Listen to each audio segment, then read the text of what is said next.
All right, let's go ahead and get started. I'll pray for us. Father, would you help us today as we try to learn this ancient language, and would you encourage us? Would you help me as a teacher? And I pray in all of it that it will never, ever be for head knowledge, but rather as a means of grace to help us love you and love other people well. Help us today in our class, and we pray this in Christ's name. So I apologize for not posting the chapter until late. I'm going to put a link to the Dropbox that has all the documents. So if I ever do that again, just go to the Dropbox. It has all the chapters, all the PowerPoints, all the quizzes for both semesters. But I'll try not to let that happen again, but I will put that on there.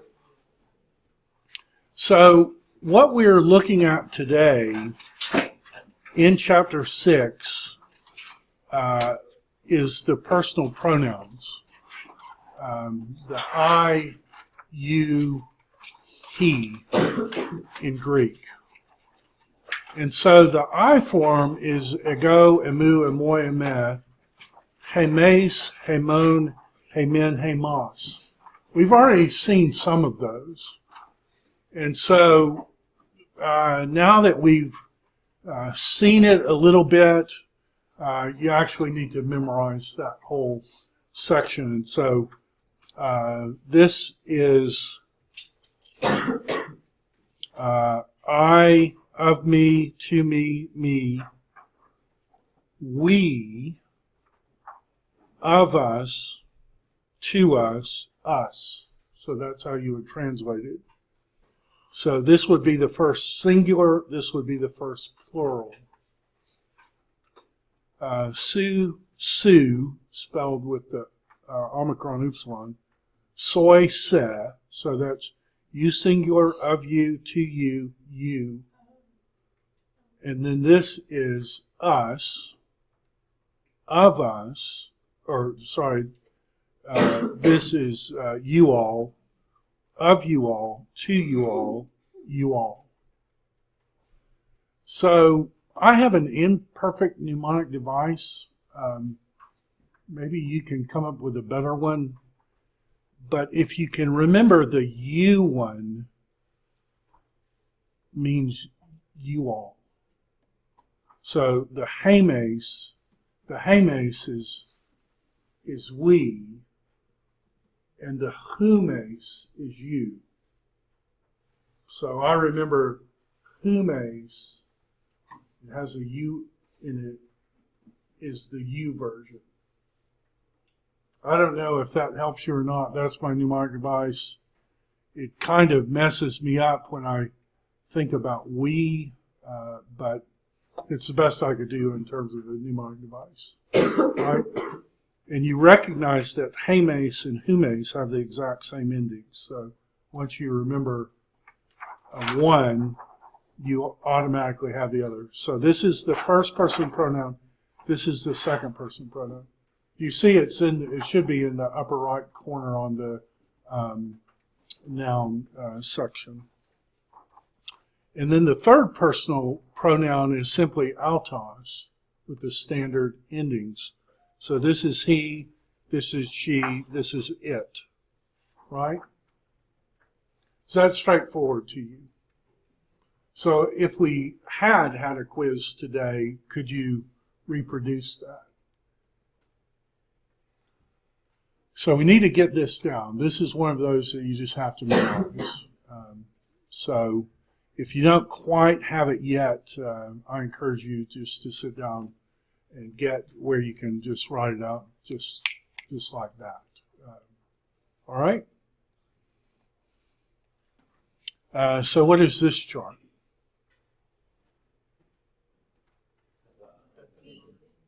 Let's say it together without looking.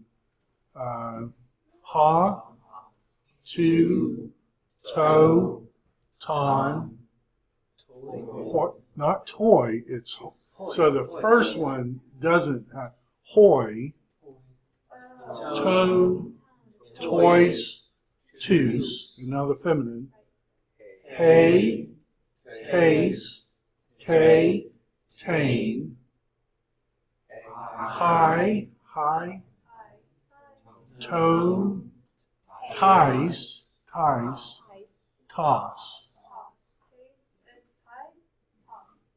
Heis, tone, ties, toss. And then the neuter, I would say ta, is the omicron. Ta, tu, to, ta. And then the plural, it's ta, but it's with an alpha. Ta, tone, tois, ta. Is that what we got? That's what we got, right? So it's high, tice, right? Tice, toss. And did you see how even trying to do it with just hearing it helped seeing it? We're using two different learning styles there. So we're learning something about how to memorize things. So that's good. All right. So John 1 to, not 18, but John 1. What is the first words in John 1? NRK, ein halagos, kai halagos, ein proston theon. But before we go to proston theon, see that ein is the third singular imperfect of ami that goes ein, asta, ein, amen, eta, ason. So this is third singular. You see that? Okay, ein, proston theon. What's the next one? Kai theos, ein halagos. So we're in good shape there, right? Okay, so what's the next word? Hutos.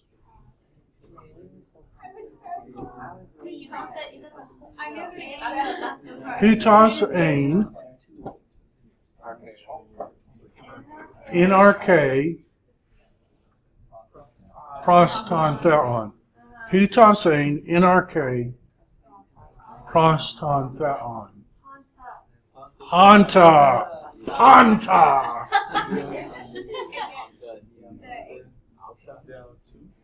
I heard somebody say it. Panta di altu. Panta di altu. Agenital. Okay, and this is the conjugation. So what is it? That's your temporal augment. You have your root, and then you have your ending. So it's a third singular. Okay, what's wrong with that? We just said panta. Panta, which is plural, but this is a singular verb. Okay, so here's the deal. In Greek, if you have a neuter plural subject, it always takes a singular verb. In Greek, if you have a neuter plural subject, it always takes a singular verb. In Greek, you always say the kids is all right. Why? Why? No idea. But it always is true. Neuter plural subjects always take a singular verb in Greek. You said the phrase was the kids is right? In Greek, proper Greek is to say the kids is all right. And that's weird, isn't it? Now, let me just point out something. We're learning another culture, right? Is it arrogant at all for us to come to that culture and say, man, you guys do a lot of stuff weird? Yes. And yet that's what we do, isn't it? Do we do any stuff weird in English? For one, we don't use the case system like a lot of other languages. We don't use the case system. Don't even mention that before. I remember I had a conversation with a girl in England about the phrase quite pretty. So if I said to my wife, you look quite pretty tonight, like we're going out on a date, you look quite pretty. What am I saying to my wife if I say that? There's a category called pretty, and you are way in that category, right? Isn't that what we mean with quite pretty?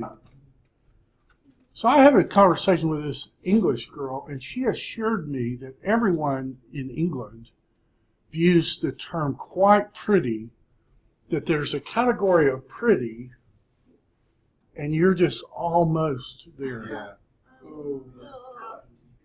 Like my youngest son likes to say, pretty-ish. That's pretty-ish. The ish makes it. Yeah. Okay. So do English people have any right to interpret the phrase quite pretty the way they do? Yes, that's your language. That's their language. Like, it makes no sense to me how you get quite pretty to pretty-ish. But can you imagine we were reading a story 1,000 years from now? Would it make a difference if the author was an American or a British person? If in this scene, guy comes home and says to his wife, you look quite pretty tonight, and she punches him in the nose? If that's an English story, then that girl's psycho, right? If it's a British story, then he's insulting her, right? But you've got to figure out whose language rules you're dealing with, right? So this is their language rule. Neuter plural subjects always take singular verbs. And so that's why this is actually a singular verb. You see the ending right there, third singular. But the subject is plural, all things. And is the ta ending plural? Yeah, that's your neuter plural ending. So it follows the rule. Neuter plural subjects take singular verbs. In Greek, you always say the kids is all right. Don't know why, but that's the way they did it. And we're learning their language. Oh, sorry. What's the next one? Kai. And apart from him,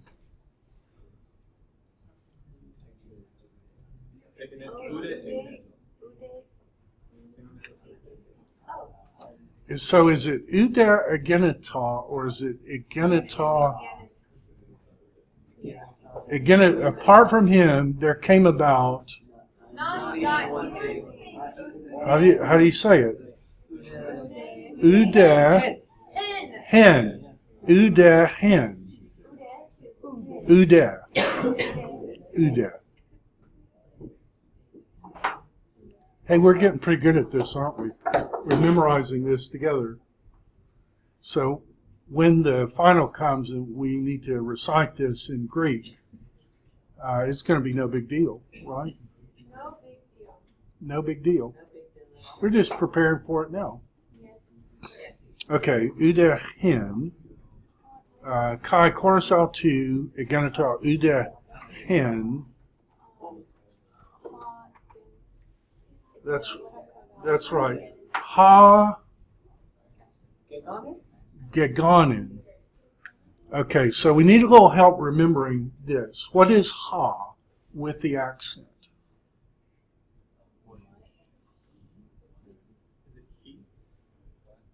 Okay, so on your chart, look at the definite article, top left-hand side, go over to the right one chart, and that chart's going to be the relative pronoun. And you see the difference in the relative pronoun in the definite article is the relative pronoun has a breathing mark and an accent. Do we have a breathing mark and an accent here? So can this be the neuter masculine singular definite article? No, because the neuter singular masculine definite article doesn't have an accent. This has to be the relative pronoun. Which relative pronoun is it? Neuter nominative. So how would we translate a neuter nominative relative pronoun?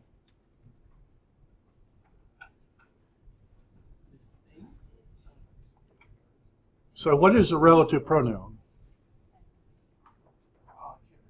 Relative pronouns, who or which? When do you use who and when do you use which in English? If you're talking about a person or a thing. Okay, so how would you do a neuter singular relative?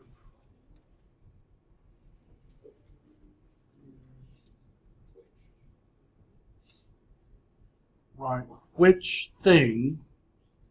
Okay, does that make sense to you in English to translate it that way? Which thing?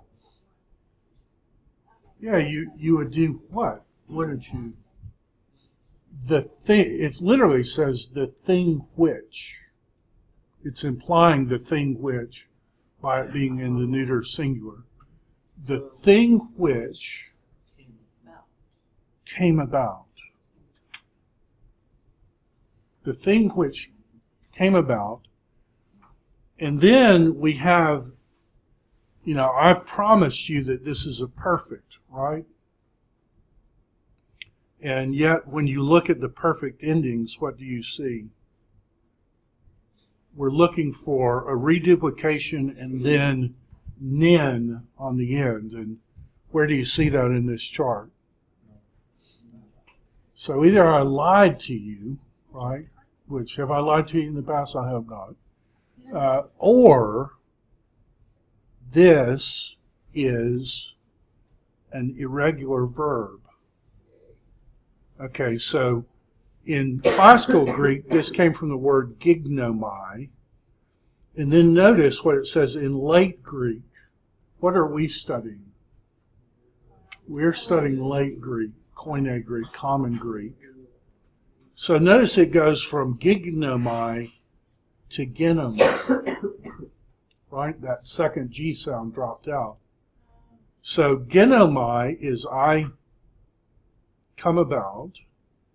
Genesomai is I will come about. Egeneta, that's came about. That's the one we just. And then look at the perfect.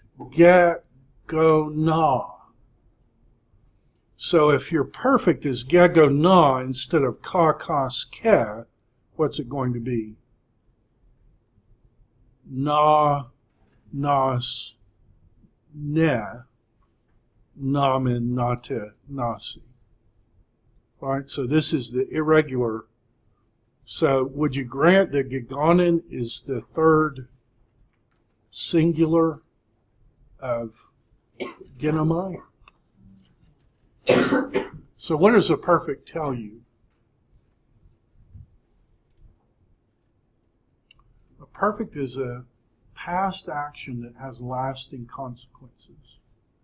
Usually translated, I have painted the house.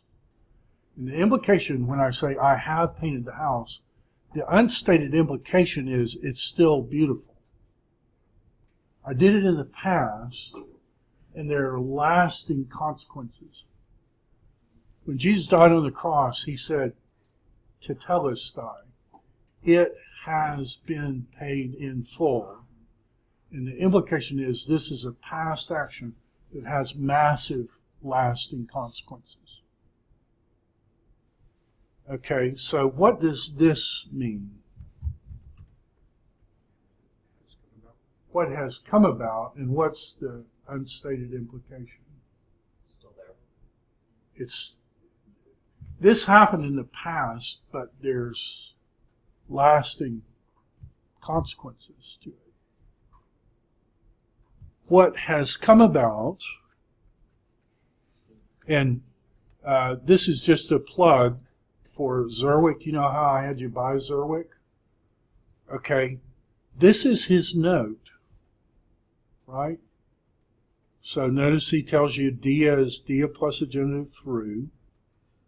Egenetos, the second aorist to genomai, become.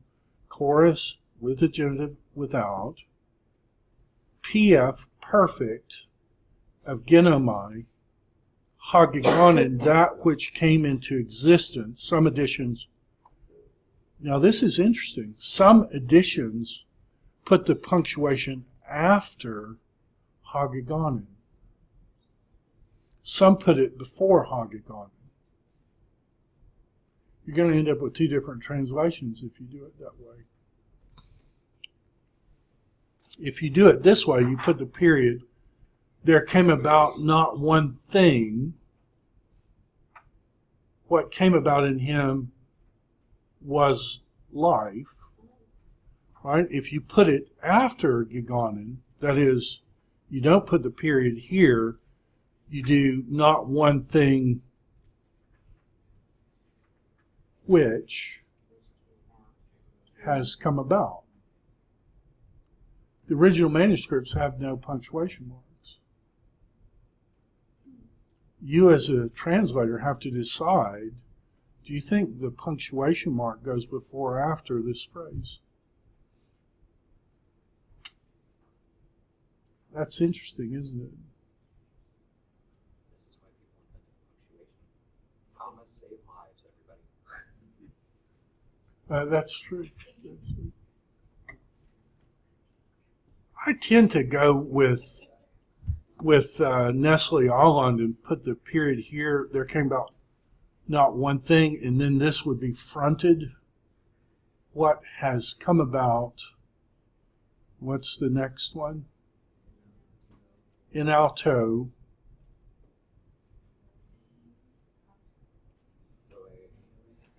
Zoe Ain. Is it Zoe Ain or Ain Zoe? Zoe. It's Zoe Ain. And you know it's Zoe Ain, right? Because you've got it. In him Zoe Ain. What's the next one? Kai, and it's Hey, right? Kai, Hey Zoe Ain. Taphos, tone, anthropone. That gets my vote. Kai he zoe ein, taphos, tone, anthropone.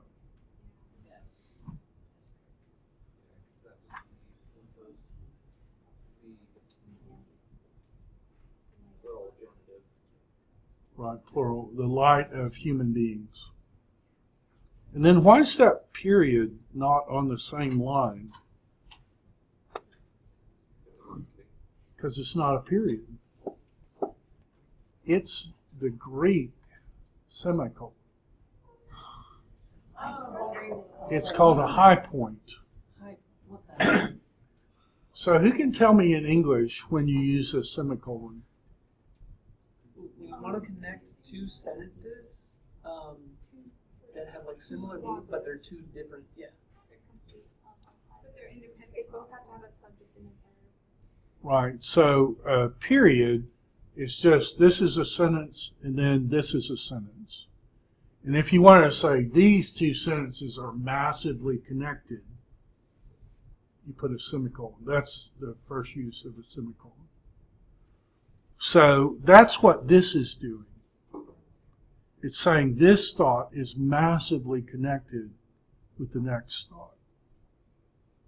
So if you're translating it into English and wanted to follow their punctuation suggestion, you would punctuate it by a semicolon. With me? Do we need to rest for a second?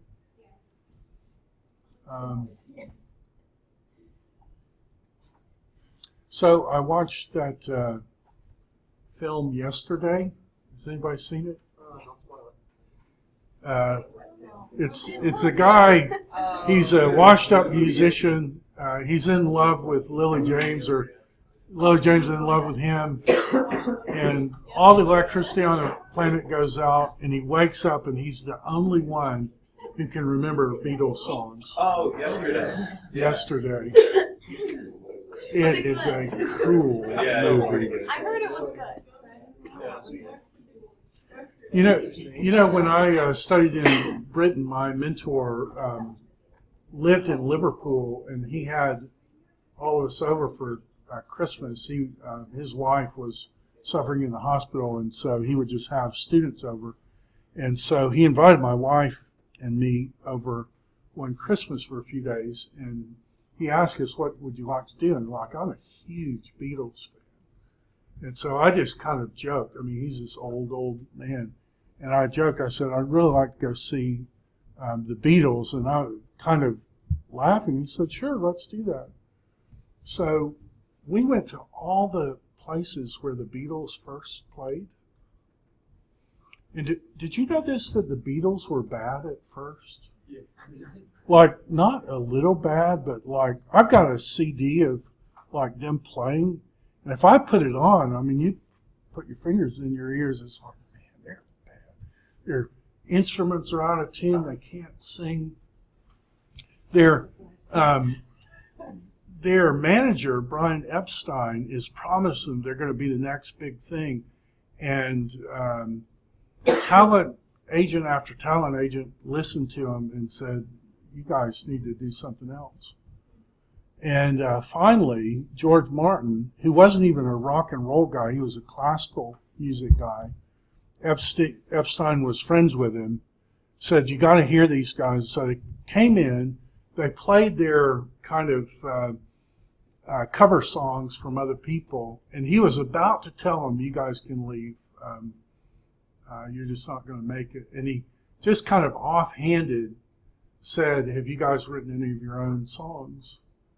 And that's when McCartney said, well, I've got this little song called Love Me Do.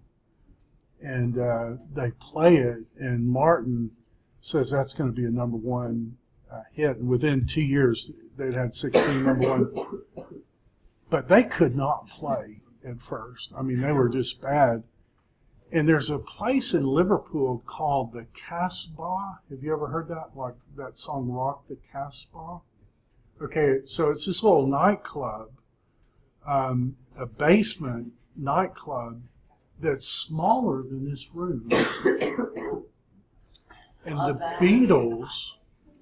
Beatles played 200 concerts at the Casbah before they were famous.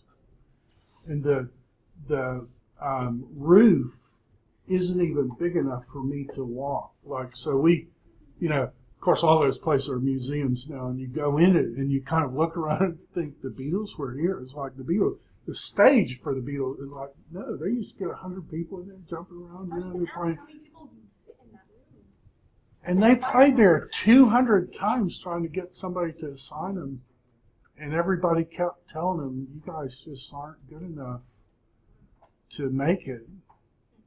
And George Martin signed him, and they didn't have Ringo with them then, and their drummer couldn't really keep a beat, like he had a problem. And so Martin and others said, you might want to look for a new drummer. And that's when they got Ringo to play. And they went from turned down by 26 talent agents to maybe the greatest rock and roll band ever. So I don't know. I just kind of like that story. And so this movie yesterday is really cool. Can you imagine having all those songs and nobody else knows those songs? And what would you do? And you've probably seen from the trailer, Ed Sheeran tries to get him to change the "Hey Dude." That's what they do want to see. It's hilarious. You've got to see it. Okay, so we rested. The light of men. What comes next?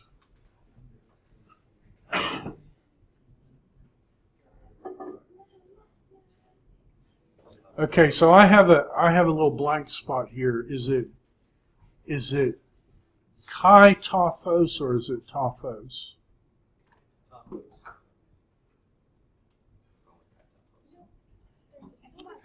I've got a blank place, but I'm leaning toward it's Kai Tophos. Let's vote. Kai Tophos. Tophos. And the winner is Kai Tophos. Kai Tophos in te Scotia in Kai Tophos in te Scotia fine. And what is fine? Fine is the O-S-A amen et usu ending. So it's the A, so it's the third singular. Kai Tophos in te Scotia fine. Shines, right? You with me? All right, what's the next word?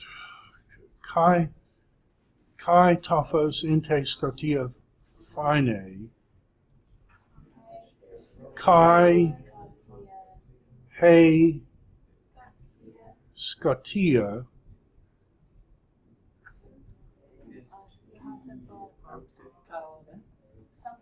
altar u katalabin. So the way it goes is Kai he Scotia, then it has that altar, which means it. Kai he Scotia it, u, not katalabin. What's the difference between oo and ude? So the difference between u and ude is u is not. Ude is the de of on the other hand, joined with not. Ude is just on the other hand, not. Okay, so it just depends on if there was a one hand before that. Right, that's exactly right. You with me?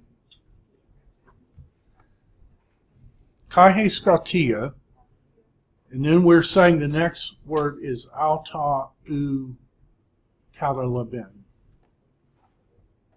Alta u katalabin. And this is from Catalambano. This is the ending. You've got your temporal augment here. You always temporally augment the root, not the preposition. It comes from Catalambano, and the meanings are to seize, overpower, or to comprehend. And that's why the major translations go, and the darkness did not understand it. And other translations, the darkness did not conquer it. If you wanted to play with both ideas, you could translate it, the darkness did not take it down. That would preserve the ambiguity, would it not? I think clearly here it means overpower because I think John 12 uses the light overpowering the darkness. So I think given that he uses it, that we should do it overpower here. But This is why they're doing it. All right, so that's how far we're going to memorize. So we're just translating now. There came about a man. Why is Agenita capitalized? A new paragraph? It's a new paragraph. You capitalize the start of a new paragraph. There came about a man, having been sent from God. What's the punctuation at the end? A high point. Semicolon in English.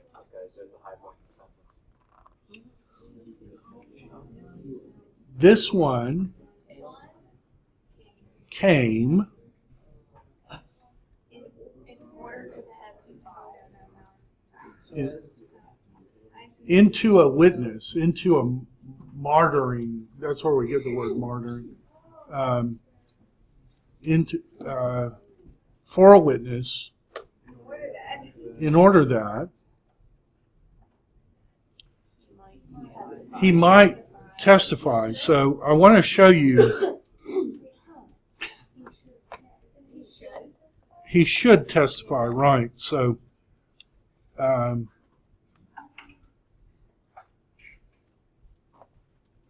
so is that big enough for you to see? Yes. Okay. What's the difference between an indicative and a subjunctive in terms of the forms? Can you just look at it and tell me what the difference is?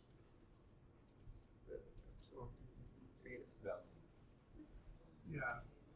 The difference is whatever is possibly short here is lengthened to the long form here. So O is as long as you can get. You can't change that. But A becomes A's.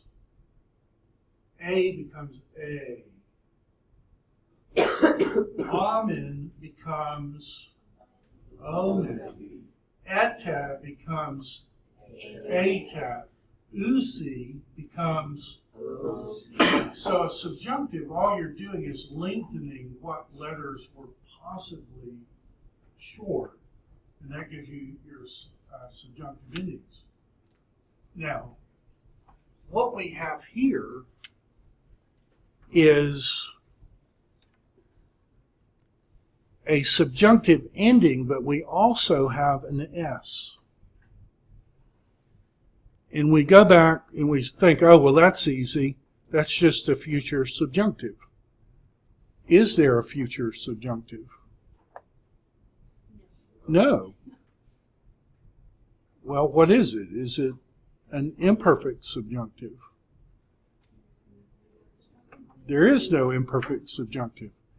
Is it an unaugmented aorist subjunctive? It is an unaugmented aorist subjunctive because the fact that it's not temporarily augmented means that the aorist has nothing to do with past time. It only has to do with time of action. So the present subjunctive means might continually do something. The aorist subjunctive means just generically might do. So this is the one that you normally use unless you want to emphasize that the nature of the action is over and over again. Because there is no temporal augment once you get out of the indicative. The imperative doesn't have it, the subjunctive, the optative, the infinitive, and the participles don't have it. So none of those have to do with past time. They only have to do with time of action. And so that's why here we have a temporally, an unaugmented aorist subjunctive. You don't have to memorize that now. We just thrown it out there. We'll see it enough, but that's what it is. It's an aorist subjunctive. Should, in order that he should bear witness. You with me? About the light.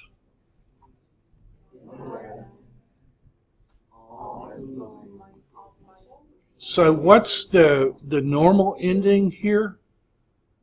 Usi, right? But notice it's gone from usi to osi. So what is this?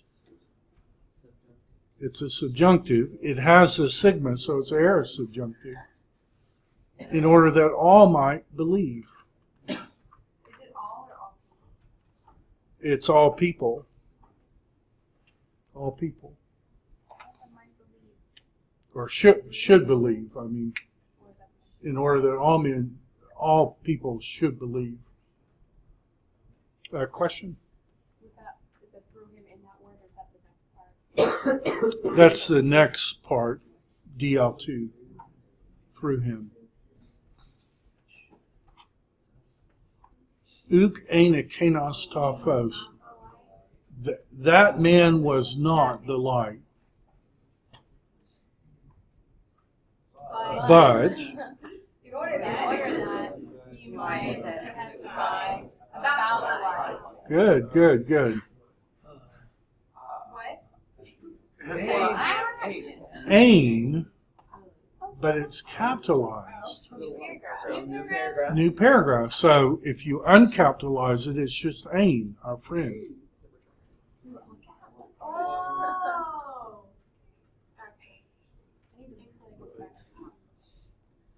Okay, so what is Ain? Was. Lie So you've got to add something there. to lie. You either have to say he was the true light, or probably in English we would say there was the true light. Or we could say the true light existed. It's not very true, right? What's that? Is neutered.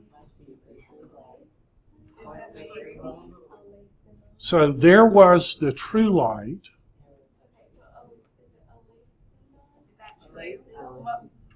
So have you ever met a girl named Alethea or Alethea? All right, what does that name mean? That's an What is it? interesting- And your dad studied Greek. I know why he named her. So what does it mean? Truth. Wow. You forget So what if Aletheia or Aletheia, however you want to say it, is truth? What would you think alethenon would mean? Adjectival form of. So how would you translate ta phos ta alethenon?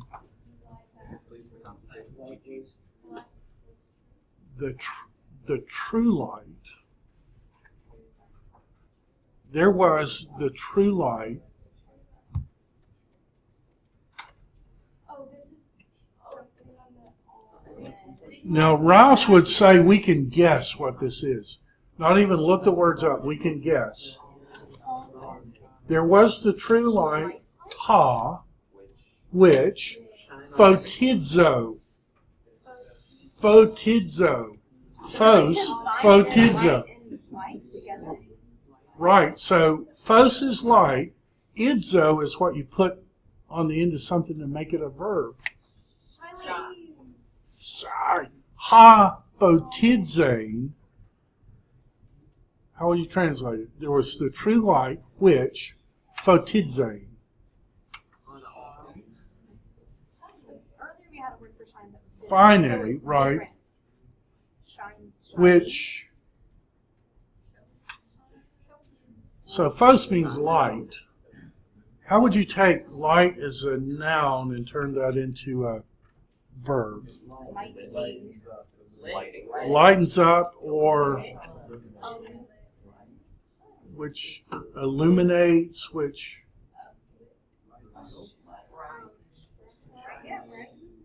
enlightens. There was the true light which Panta anthropon. All men? So Panta can be the neuter plural, that is all things, but it also can be the nominative accusative singular. That's what it is here. Panta anthropon. Enlightens. All men is plural. How would you make it singular?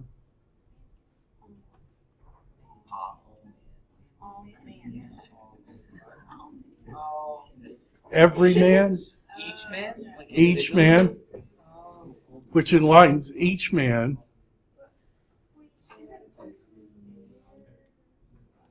Ergomenon, present active participle of erchomai, coming is what it means.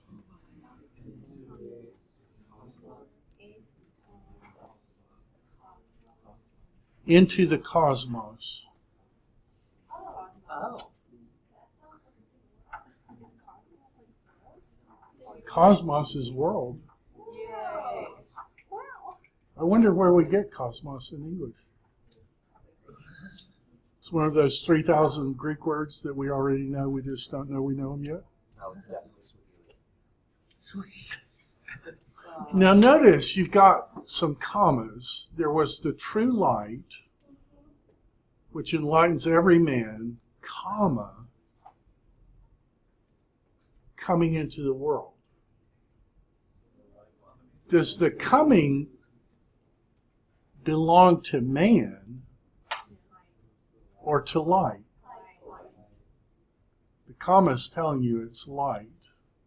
So there was the true light, which enlightens every man, comma. The true light coming into the cosmos. Do you see that? Yes. I have a question. So you said that the original manuscripts didn't have punctuation, correct? So are we looking at a specific Greek translation that has taken that and decided where to put punctuation? This is the assumption of the modern day editors.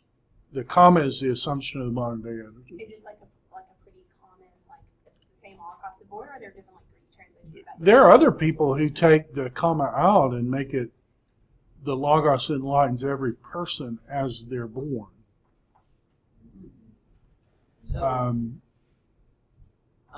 So does the comma function like it normally does for us? Okay. Samuel? So does the high point count as punctuation, and was that in the ancient text? It wasn't. So why do we make it not as It's, I mean, the original manuscripts don't even have word breaks. Have I ever shown you the original manuscript? No. we saw a picture of something. Yeah, the original manuscripts, the oldest ones we have, don't even have word breaks. You've got to. Like not even periods? No. Yeah. So there was like no spaces.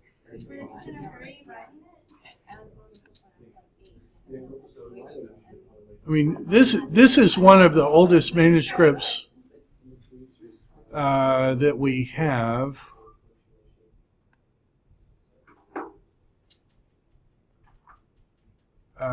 Codex Sinaiticus, or this is Codex Bezae.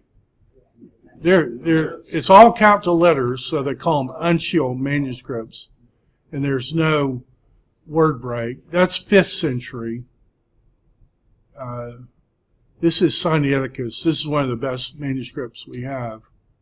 No word breaks, and every now and then the guy would make a mistake, and they'll put the little mistake at the top. And you have an abbreviation, you know. Can you read that? I can't read it as fast as I can read but you'll get to where you can read it pretty well. It's like the fact of knowing the endings and kind of realizing where the words end. Yeah. Oh, well, it'd help if I went to John 1, wouldn't it? Yeah. Yeah, what does that say? N, R, K, Ain, Ha, Log. Oh, I forgot the os, right? That's Kai, Ha, Logos, Ain. And to save space, they abbreviated the word God, first letter and last letter, and marked it as an abbreviation because paper is so expensive. Wow. It wasn't Oh. like a reference thing, like did not That makes sense now. It could be read. Yeah. Theta Sigma with the abbreviation Wow. Chi Theos. Logos. I know, I feel like so weird. Utos. Oh, Hutos, right? Oh. Ain,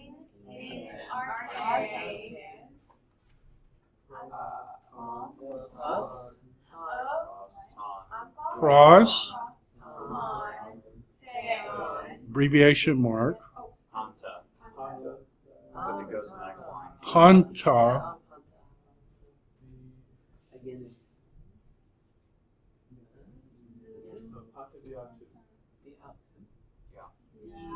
That's Panta.